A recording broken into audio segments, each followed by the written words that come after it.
going to discuss a concept. This is called Smart Africa. So we are going to discuss a framework of the Smart Africa.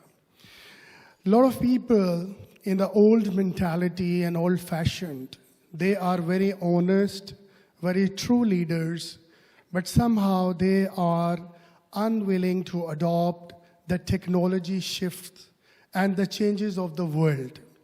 They still feel that when the people sleep in the fresh air, in the village, where you have natural organic vegetables, and you wake up with the sun and you sleep with the sunsets, that's the life. So this is a mentality of lot of leaders, and we have to discuss this mentality that are we going to be the smart country like United Arab Emirates, or we want to keep ourselves as unsmart or not smart country. So I'll give you some indicators that you need to know that if these indicators are in your country, in your cities, in your countries, or in your continent, you need to think about it, and you have to bring smartness in your country in each and everything. So I'll show you a few characteristics that if you observe in your country, in your city, so purely you are an unsmart country and you need to adopt smart technologies and smart city concepts. Law and order situation, street crime. When you come out of your home, you don't know that iPhone X Max, which you bought, will come back with you or not. Your son, your kids, when they go out of the home, will they come safe? You have no guarantee for it. And a lot of others which are on your screen. If you feel that there is a lot of talent, they are really intelligent, but they have no job. So ultimately, they are going to apply for the nationality, which is Australia, Canada, UK, Europe, and the best brain of these countries is going to drain. And these best minds is going to make those countries better, which they are actually having a better living, a better life, a better salary, and a social security structure. So brain drain is one of the most important points that we saw in Africa. Most of the Africans, they move out of Africa because of a lot of problems, and they are doing great jobs in the countries where they settle in. So it's very important for any country to retain the best minds in their own country so they can deliver the best and best for their own community and selves. We can see a lot of inflation, poverty, child abuse, terrorism, street crimes, women is suffering, they don't have right, they cannot marry by themselves. They have to go through certain rules and regulations. They are not that way independent. Who will decide for them is not them, it's someone else. They will study, they will not study. Is it important for them to study? These questions are still subjective, and you will see a lot of unemployed women in that particular society. So you can feel that what is the issue. Same for divorce, family matters, justice.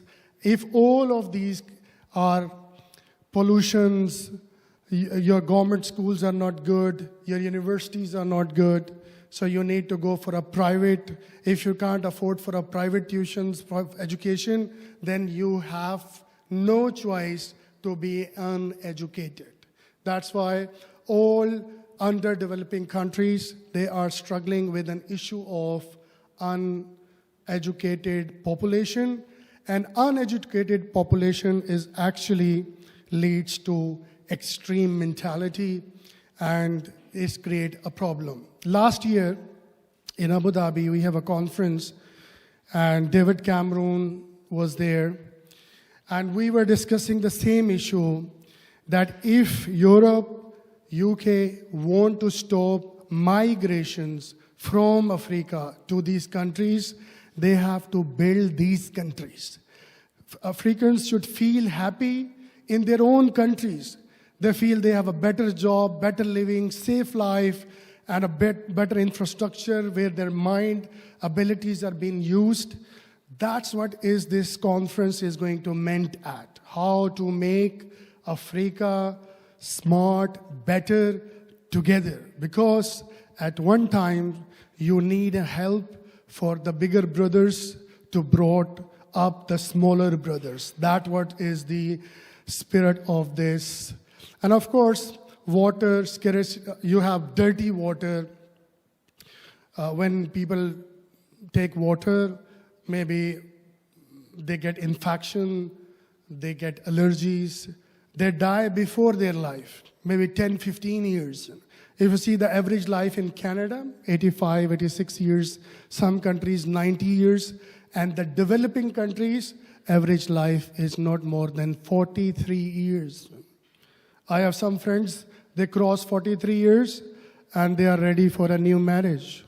So look at the difference, that if you are happy, you're satisfied, your inner energy can boost up lot of great achievements. And if you see all the great leaders, they were never great in the age of 20, 22, 25. They were great when they crossed their maturity ages. So it's very important to have an average life increase. These are some issues we need to, if these issues are in your country, then of course we need to focus on them. And these are all the issues of Africa. We invite the consulates here. There are 6 consulate representatives that they are going to be a part of this show. And of course, we are going to discuss these issues. They are going to highlight these things. We have here something called Emirates ID, which is an amazing card. It has a lot of features. Same like this is a card which has a lot of features. It can close a person with one single window operations. You can track them, you can have their personal details, you can have all their education. So how it is work, suppose this is what we are going to put in those countries. First, we need to regulate a big data concept. If you don't know how many people you have in your country, you don't know the genders, you don't know the population statistics, a planning department cannot work. So if we want to really bring change in a country, we have to start from automation, using artificial intelligence, and collecting the basic information about. So this card, what it does is, it links different departments, different ministries into one connection, one office. For example, now, if I want my educational verification, I have to go to my universities, or I have to go to my Ministry of Education. If I want passport copies, I have to go to the passport office. If I need a national ID, I have to go to the national ID office. If I need to marry, I have to go to a marriage department. And maybe if we calculate our own lives, maybe half of our life is in application, in other stuff, and it's into different things. In the country I belongs to, this is the scenario actually. And of course, this is the symptom of all developing countries. And how UAE handle this is an example. Now, and this is the time to export these services. Because UAE has achieved all this and it's ready to impart knowledge to the rest of the world. We have speakers now today. They are going to discuss their knowledges about this. So it integrates your health records as well.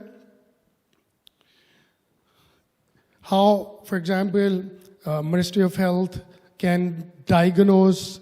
Today we say that there are a lot of people who are sick, but we don't know is it the true statistics or not. We heard that there are such and such country, they have such and such diseases, they have this much percentage, but are these percentages authentic? We have no idea about it, because until you don't have a proper statistics department who is going to calculate all these things, it's not going to work for that.